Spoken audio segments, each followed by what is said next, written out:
Culture Reimagined explores the potential of workplace cultures as powerful vehicles for making a better world. Be part of Next Level Conversations with Evangeline and Rebecca as we uncover new ways of putting people, purpose, planet and profit at the core of organisational culture. And achieving a genuinely better future for everyone.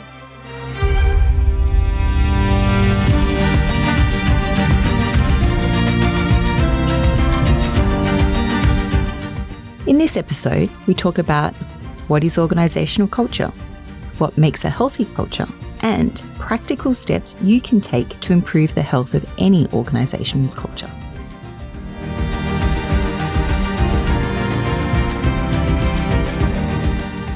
So one of the reasons we wanted to do this podcast, Beck, was to help organisations not just understand culture better, but to reimagine culture, to reimagine what it can actually do for them as an organisation, but also for the impact that they can have on society and our environment, regardless of how big they are, the industry that they work in, their purpose, whether they're for profit, not for profit, social good, government, it doesn't really matter. Because fundamentally, we believe that every organisation can make a positive contribution, regardless of all those other factors, and that culture is the key to making that happen. Yes. So that's the driving force behind this podcast. Yes, exactly.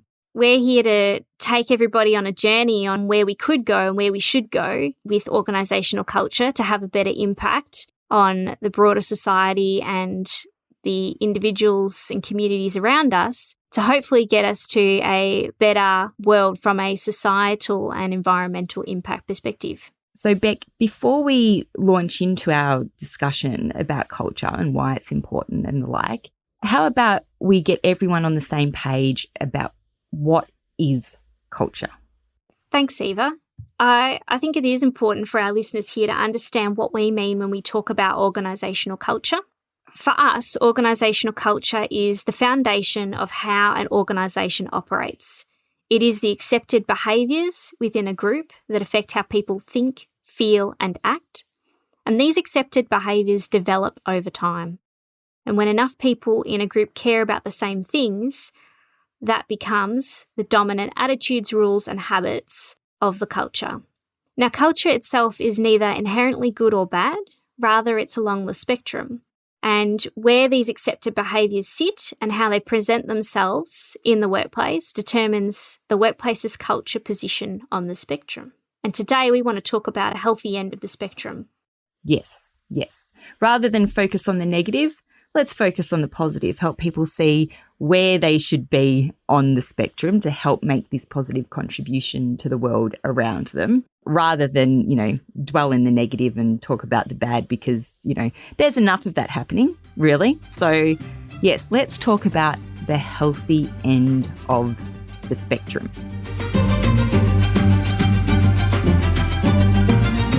So, Beck, when we talk about healthy cultures and the healthy end of the spectrum, we're really looking and talking about 5 tangible factors for a healthy culture, aren't we? Yep, there are 5 tangible factors that help people really see or feel the organisational culture around them in the workplace. And those 5 factors are being safe, so whether that be physically, mentally, psychologically safe, congruency, hearing what people say and then, walking the talk. So making sure that what people say and what people do are actually congruent or aligned with what people are saying and what they're doing. It's the walk the walk, talk the talk factor.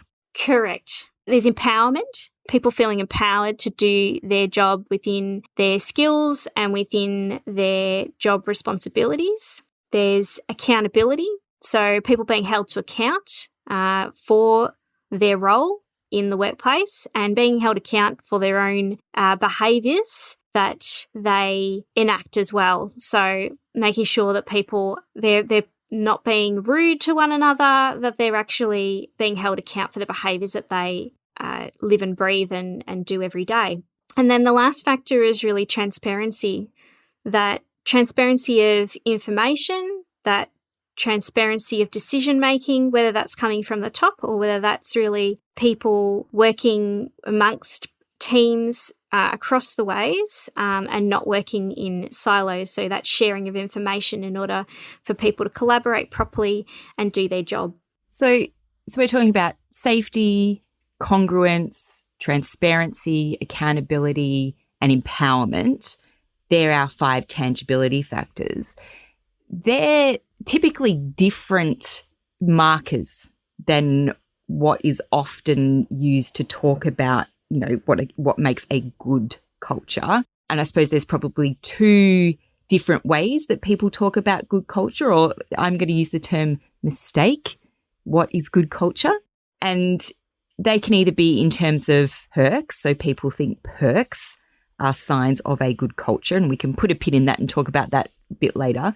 Or there's what are really the byproducts of a healthy culture. So, when people talk about, a healthy culture is innovative. Well, no. Being innovative requires being empowered. It requires people being accountable. It requires safety. If you do not feel empowered to speak up with new ideas, if you do not feel safe when you come up with ideas, and when you're, trying to gather people around, this new concept, if you feel like you're going to be ridiculed, if you feel like trying something different is actually going to harm your career or people's perception of you, those kinds of things are the grounding factors for whether or not someone can be innovative. So, those byproducts of a healthy culture aren't the key indicators that people are looking for. Can you think of any other kind of commonly mistaken byproducts of a healthy culture? Absolutely. Inspirational leadership. Well, yes, inspirational leadership is, a great byproduct of a healthy culture, but it requires leaders to, as you said, either feel safe, hold themselves to account in what they're saying, help create an element, an environment of safety around them where people can get to that inspirational state that they're talking about, that there's transparency about why they're trying to get people to that new state. And I suppose having inspirational leaders doesn't necessarily mean that your culture is a healthy one, because it depends on not just one individual in the culture. It depends on it's organic and everybody makes up and contributes to the culture. And so I think people feel like, if they're trying to improve their culture and they hire one person who's got a really good reputation for being an inspirational leader and then wondering why that's not lifting the rest of the culture, it's because it's not down to one person and it's about a collective effort within the organisation.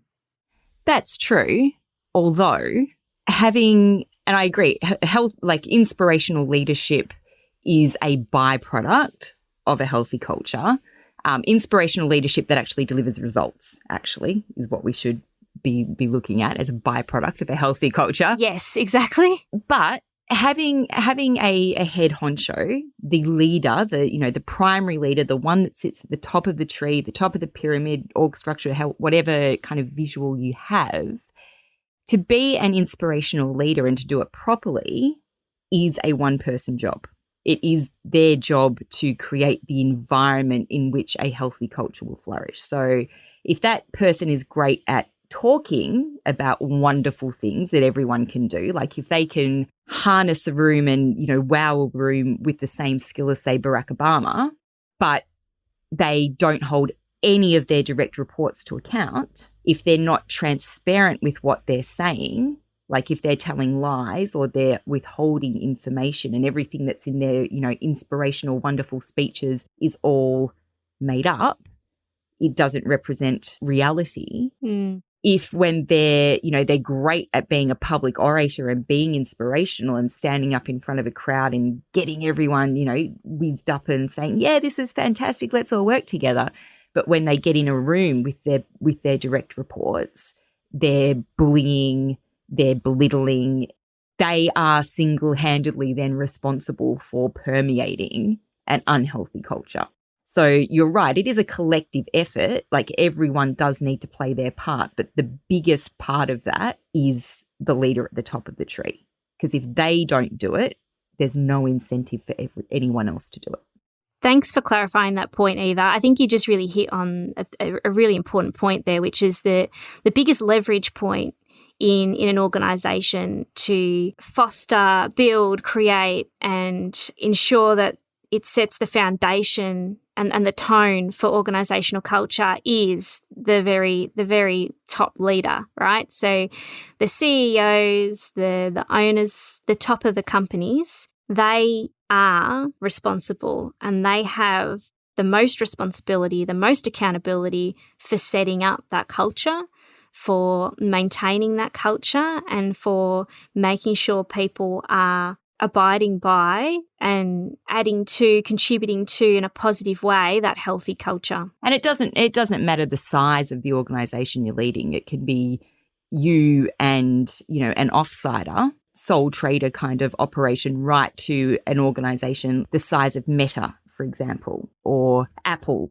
that have, tens of thousands of employees spread across the globe. It's still ultimately the person at the very top that sets the tone for the culture and the foundation of how an organisation will operate.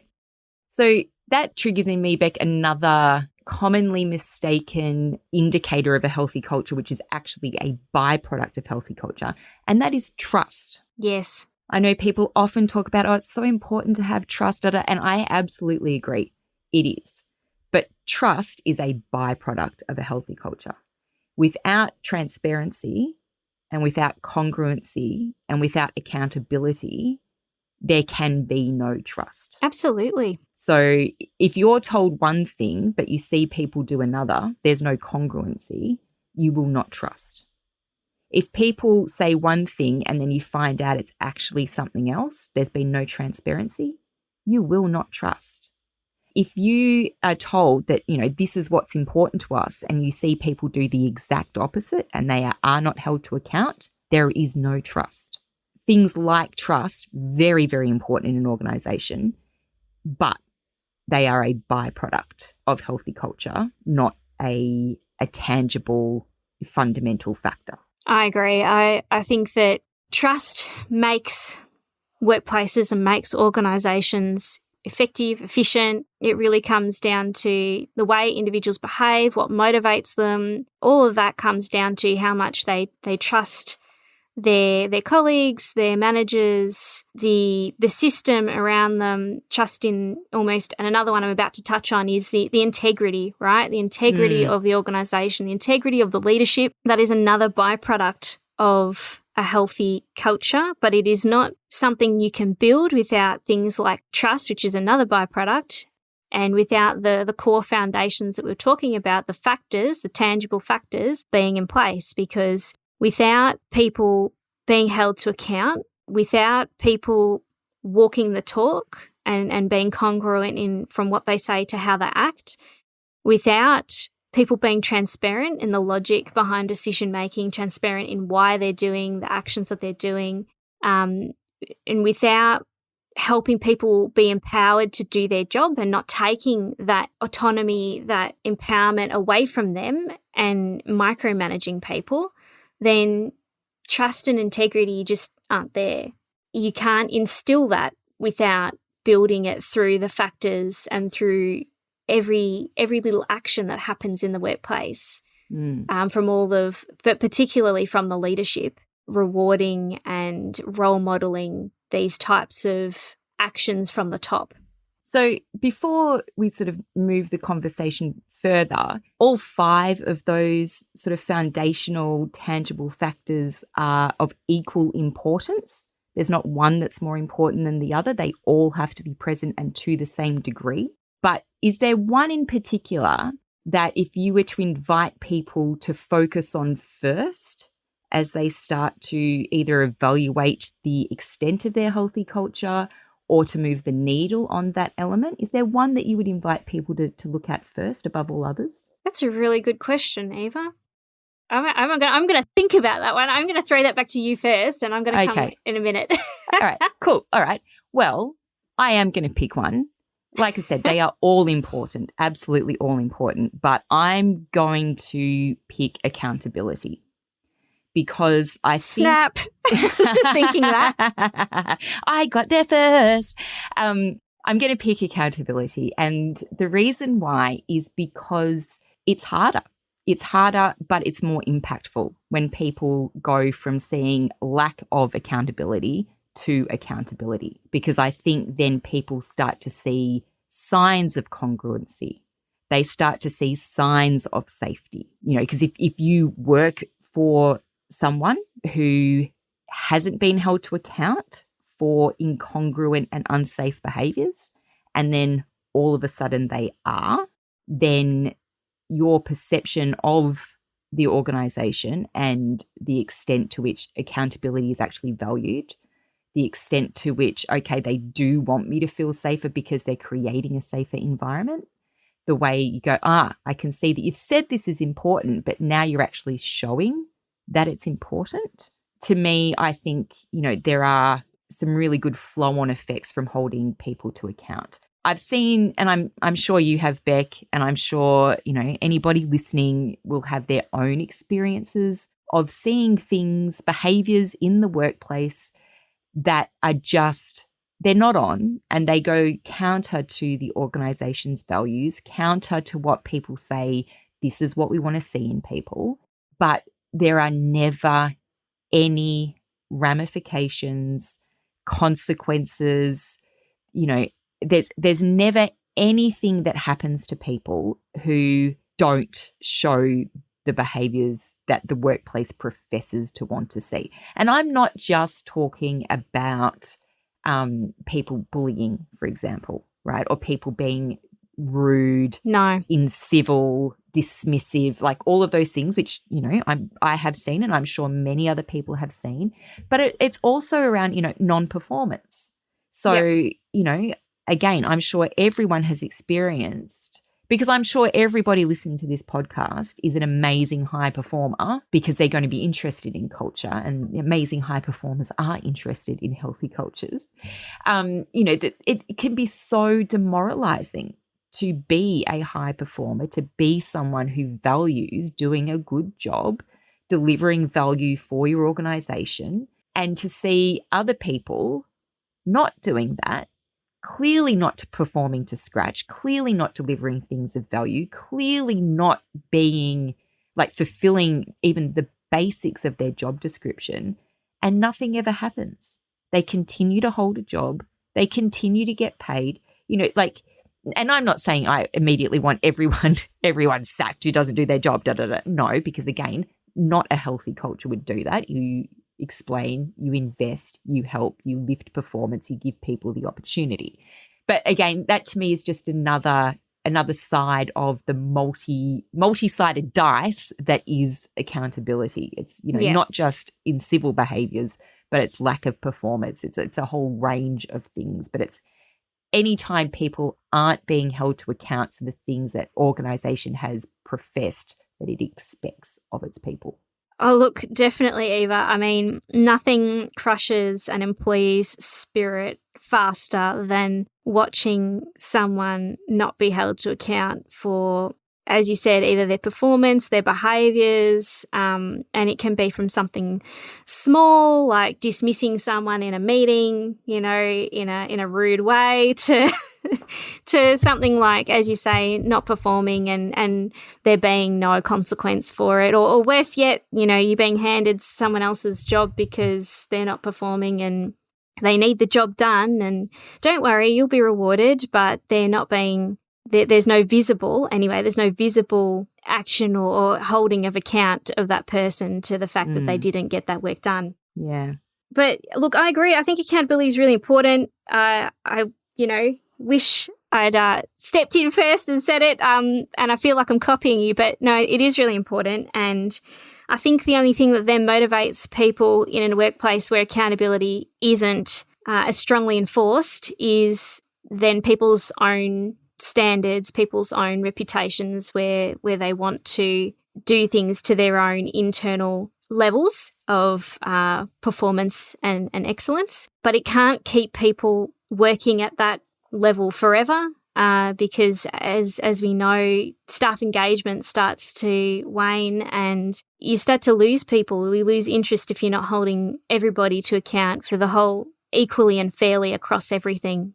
And I think too, if leaders are holding people to account, they're even for what they say, even for the information that they deliver to their staff. I mean, you start to see an uplift in the transparency, and eventually, as you've seen, some of those byproducts of trust will lift because they know what people are saying is true because they're being held accountable for what they're saying. They can't just say things that aren't true, or that there is that same level of accountability everybody's being held to, right? Actually, I think, and I was mentioning this to you just before, but there was a really interesting TED Talk, which we'll put a link to in the show notes, that was around the effects of incivility in the workplace. And I won't go into too much detail about it. People can go and watch it for themselves. But the underlying premise of the TED Talk was that incivility in the workplace, so being rude, being dismissive, bullying, explicit rudeness, implicit rudeness, cold shouldering, all those kinds of incivil behaviours are actually really not just bad for culture, but bad for an organization's success. That, it really discourages performance, not just in the people who are the subject of that incivility, but also to the people who witness it.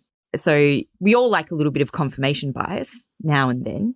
And I think this TED Talk really was making the case that when you have incivil behaviours and the people who demonstrate those aren't held to account, it has a flow-on effect throughout the entire organisation. So there's that real 6 degrees of separation that ends up really affecting the organisation's performance more than just that one individual who has, been repeatedly berated by their colleague in a public forum or whatever the, example of the incivility is.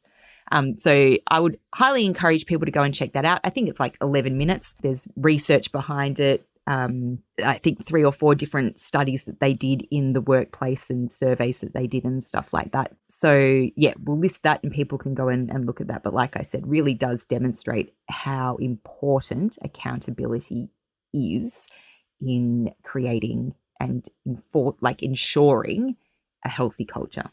I haven't seen that TED Talk either, and I will be sure to check it out, but I can see how that would be the case. I mean, if you think about it, if we take our listeners there too, if you see, depending on the severity of the incivility, depending on the position of the person who is behaving this way, if they are in a more senior position, you can see that not just the people who directly report to them, it might be the people below that again, or it might be people off to the side, but they will start to change their behaviours to stop trying to be on the receiving end of that incivility, right?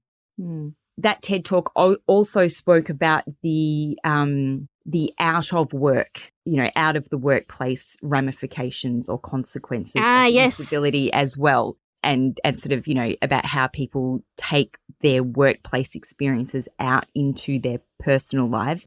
And for anyone who works and anyone who has a personal life, and I'm pretty sure that most people have an element of a personal life as well as their working life these days. Maybe not the extent to which they would like to have an element of a personal life.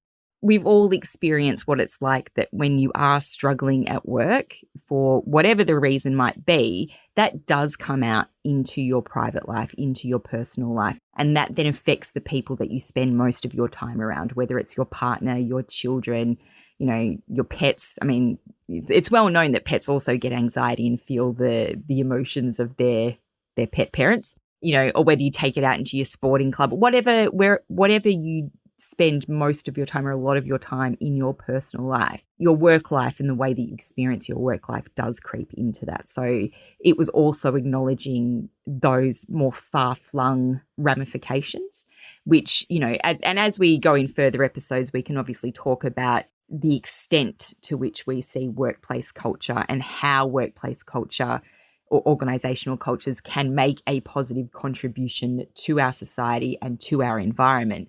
But if there's really only one thing that organizations can do to make that positive contribution, it is to have a healthy culture.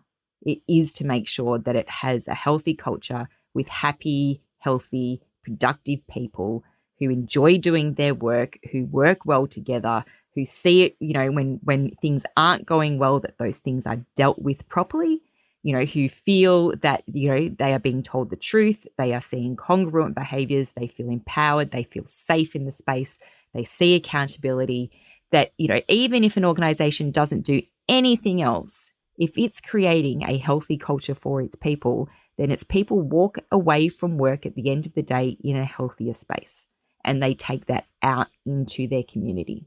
And so when people are feeling healthy, like when they're effectively at the top of Maslow's hierarchy of needs and they're feeling self-actualized, or even if they're, in the next to top layer and they're feeling empowered and valued and stuff like that, they're more likely to make ethical decisions, for example, when they go shopping. They're more likely to feel compassion for people who aren't doing as well as them. They're more likely to volunteer their time, to be altruistic, to be more compassionate to people.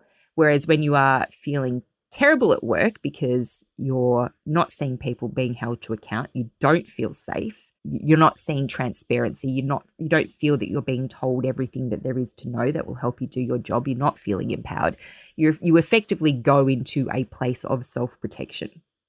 And when you are in that space of self-protection, and I'm sure many people will have experienced this throughout their career, and I hope you're not right now, most of us will have experienced this in our career at some point or another for, a short time, a protracted period, who knows. But it does make you far less likely to care about other people. If you're feeling stressed, anxious, unsafe, all those kinds of things, it's much harder to go and make ethical decisions when you're shopping, or to think about, okay, how can I do something that is better for the society around me or that will benefit the environment? Because you're really just thinking about yourself and your immediate needs. So that's me going on my rant about why healthy cultures are the bare minimum that organizations can do to help make to help make their contribution to a better society and a healthier environment for us all, even if they do nothing else. Yeah, look, definitely, Eva. It limits people's ability to contribute whatever level of society they are going to, whether that be their interactions in a supermarket, whether it be, as you said, the community groups or religious institution groups that they're involved in, any of those, right down to their contributions at home in their family and their household chores, whatever they need to do. If they're not in that positive mindset, if they're too stressed and worried and in that negative mindset, then you're right, people fall into that self-preservation mode, and it's harder for them to do other things other than those basic survival instincts. I suppose I just want to give people like a real life tangible example of this. And I don't want to take people back to the dark old days of the thick of the pandemic, but I'm going to. So warning, now we're going to talk PTSD about warning PTSD for anyone who for our Australian listeners, and particularly for our Victorian and New South Wales listeners. This might take you back to the dark old days. So I apologize for this, but trust me, there's method in my madness for illustrating our whole concept here. But if you think about when we were, 2 or 3 lockdowns in, and there were all those signs everywhere, and you still see them around now, but there's fewer of them. But all those signs in supermarkets and in doctors' offices and all these places that you were allowed to go, and it was, please don't be rude to our staff. We're dealing with things just like you are, because there was a huge rise in the number of people who were being incivil, who were not engaging well in society because they were in their own mode of protection and concern about themselves and fear. And it was because we didn't have transparency. And part of that is because obviously it took a while for various governments to get their act together to know how to communicate things effectively. But we didn't feel as if we had enough transparency. We weren't seeing congruent behaviours. So there at different points in time did seem to be different rules for some people than there were for others. We didn't see a lot of accountability for people taking certain actions. There was an inconsistent application of consequences. We certainly didn't feel empowered. Like when you're being told to stay home and you can only leave your house for an hour a day, and if you go shopping, you can only have one person from your household go shopping. Your empowerment, your ability to live your life the way that you please, to do the things that you're used to doing, all those kinds of things, when all of that is taken away from you, you are stripped of your power. You are stripped of your own agency. And we didn't feel safe because the messaging was all about making us feel unsafe. It was all about making us feel unsafe so that we wouldn't go too close to people, so that we wouldn't mingle, so that we would wear masks. And I'm not going on some kind of conspiracy theorist kind of rabbit hole down here because, I did all the right things because I knew that that's what was needed of us to, move things forward. Doesn't mean I had to like it, but I did it. But I can totally understand, not that I approve of, but I can see why so many people, when they got out in public, when they got into the supermarket, why they were behaving the way that they were behaving. Because they were living in these conditions that didn't encourage them to be the best version of themselves. And that's what healthy cultures do. They empower people to be the best versions of themselves because they see everyone else around them being the best version of themselves. Do we want to touch a little bit on employee perks, Eva, and why people think they are the things that people can put in place, slapdash, to easily fix up a culture from down here all the way up into the healthy space? So we're talking, when we say perks, we mean things like ping pong tables and magazine subscriptions and things like that. Is that what we're talking about when we're talking about perks? Yeah, I think there are a range of things, right? I think they're a category of thing where people have employee benefits, which, it might also include salary sacrifice to have more leave, right? It could be a range of things that companies provide on top of the mandatory, legislated employee rights that people have at an organisation, that they want to try and attract different talent and retain different talent through adding these different perks on top. Yeah. I feel like I've just been on a diatribe about the lack of those 5 sort of tangible factors. So I don't want to go too hard on perks. But I think it's important to raise. Oh, absolutely. No, I was about to say I'm not into them as a substitute for culture by any stretch of the imagination. I have no objection to them. No. As long as they are seen as perks and not as a replacement for culture. That's right. 100%. But I was basically going to say, rather than me going on about them, you can pick up the mantle of explaining to people why they're just, there's nothing wrong with them. No. They do not make culture. Definitely.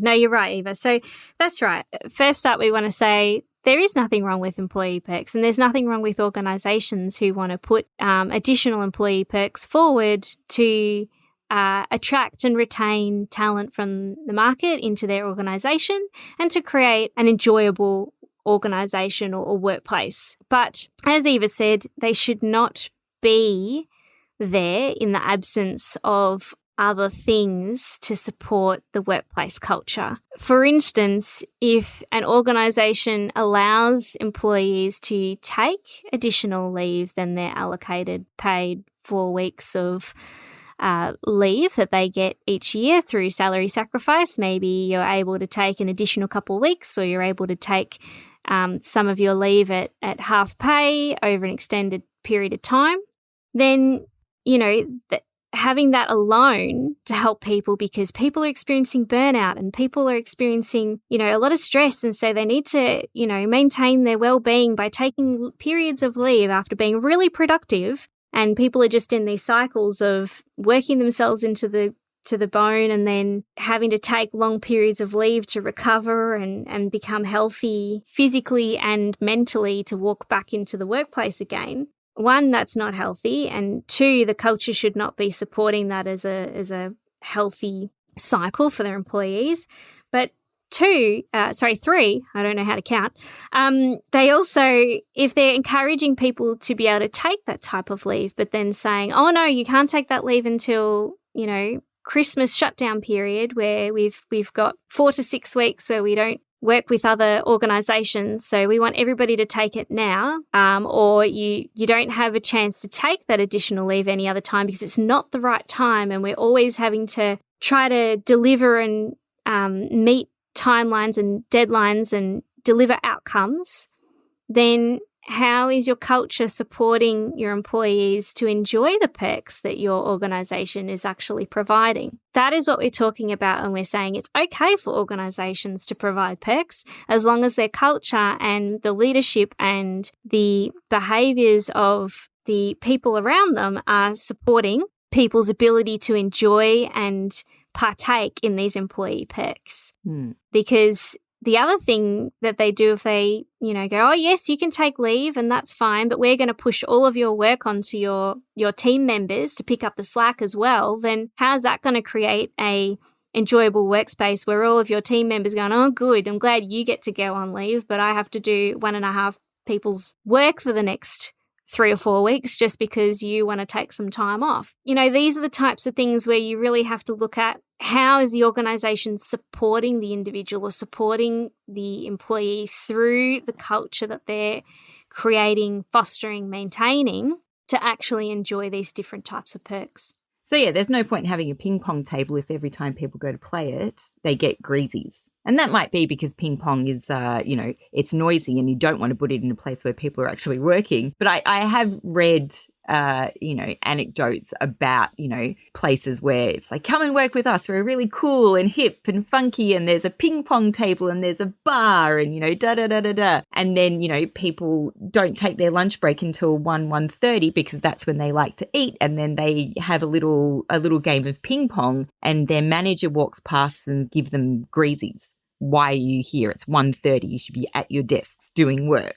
Well, why give us this if we can't enjoy it? Or movie tickets, cheap movie tickets. But if you're always too tired because you've been working your butt off and then you're too tired to go to the movies, then people can't make use of those kinds of things. So yes, like we said, all for perks, but not as a replacement for culture. And as you said, Beck, the culture has to support people to be able to utilize those perks in a way that is fair and equitable for both the people utilizing the perks and for their, colleagues and the other people in the organization. Definitely.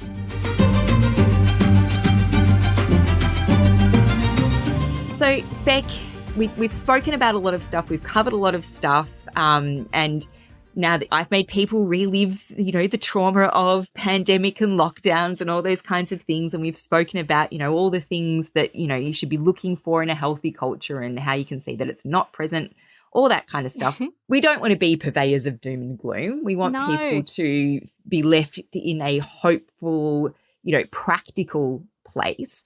So for our listeners who are sort of at the, the utmost levels of an organizational structure, we're talking executives, C-suite members who are responsible, who bear, the broad responsibility for the culture of an organization. What's kind of one really easy, practical thing that listeners of ours can take into their organization? Well, I think the first step I would ask that level to do would be to have a little bit of a look at where the attention for your organizational culture is currently sitting. How are the conversations around it happening? And see whether or not it is possible for you to try and start to shift those conversations around culture, shift the attention and focus of building and fostering a healthy organizational culture. Executive team meetings. Exactly. Shift it higher up the priority of your executives' leadership team agendas. So it could be something as simple as having it as a regular standing agenda item on your executive leadership team meetings, where you can start to have more open conversations about it, have more regular conversations about what actions, deliberate actions, the leadership and executive level are doing to foster and build the healthy culture you want your organization to have, and how you're monitoring it and how you're going to measure the success and the movement of that towards a healthy organizational culture. But if you're not at that level, I think that we can also leave our listeners with some advice as well, Eva. So if you're at the middle management layer, what advice can we leave our listeners? So again, for something really small but impactful, this is what I'm going to recommend. And I'm sure that all of our listeners who are at that middle kind of management of an organization, who are responsible for the culture of their kind of immediate team or area, but are also like a participant in broader organizational culture, I'm sure that for all those people who do lead or manage a team, to a large extent, they are already providing their staff with feedback around when the behaviours that they display are not in alignment with what people expect to see or experience, particularly when it's like really obvious in people's face. I know many people feel compelled to do something about it within the way that they think that they can. But one thing that often flies under the radar is those smaller unacceptable behaviours. And when they fly under the radar and they aren't addressed, they become more prevalent, they become more frequent, and then they end up becoming the culture because they are what people see as being accepted. So what I would encourage people to do is, next time they see one of those small behaviours that they would normally let slip, something as small as an eye roll, or if someone checks their phone in a meeting, these little behaviours that aren't the kinds of behaviours that demonstrate safety, congruency, transparency, accountability, those kinds of things that we've been talking about.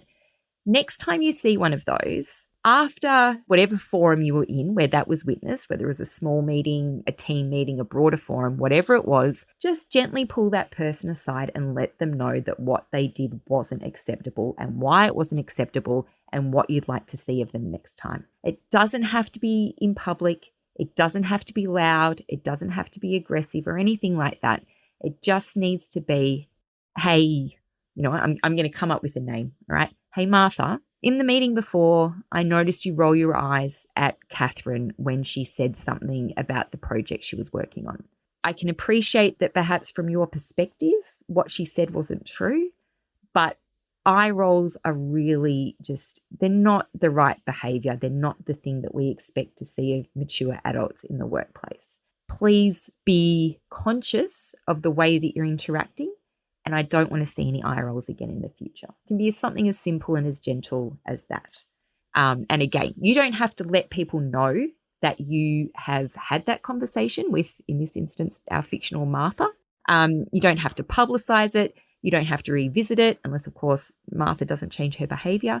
But Catherine, for example, who might be used to having frequent eye rolls from Martha, when she no longer sees those things happening, it starts to change the dynamic. And when the other people in the team no longer see those things happening, it starts to change the dynamic. And they start to realize that even though they went on the end of the eye roll would have made them uncomfortable, and they now see that those kinds of things are no longer an acceptable behavior. So again, it starts to shift the needle. So that would be my recommendation for what people at that, sort of middle management level can do, that, small but really impactful action. Sounds good. What about for people who aren't execs, they're not middle managers, they don't have any leadership, responsibility for culture. They're a participant in the culture and have, individual responsibility for their contribution. What can we recommend for those people? Well, Eva, I'm glad you asked, because here's something we prepared earlier. We have created a resource for our listeners back home where you can have a look at the types of questions, have a think about how they're going to meet employee expectations about culture. So that's on our website. Have a read and pick what they think is related to what they want to ask, and be able to feel free to reword that into a depending on your context and how you naturally feel comfortable asking questions in your workplace, whether that be through a culture survey or whether that be face-to-face or whether that be through an anonymous channel. Culture is a powerful way forward to achieving a better world for everyone. Thanks for being on this journey with us. To keep the conversation about healthy culture at the front of mind and become a successful advocate in your organisation, subscribe to this podcast and follow it on LinkedIn. We'd love for you to get involved in the podcast as well, so if you have ideas for episodes you'd like us to explore or stories about your experience with culture that you'd like to share with us, please get in touch. You can find all the social and contact links in the show notes. Thanks for listening and doing your part in reimagining cultures for a better future.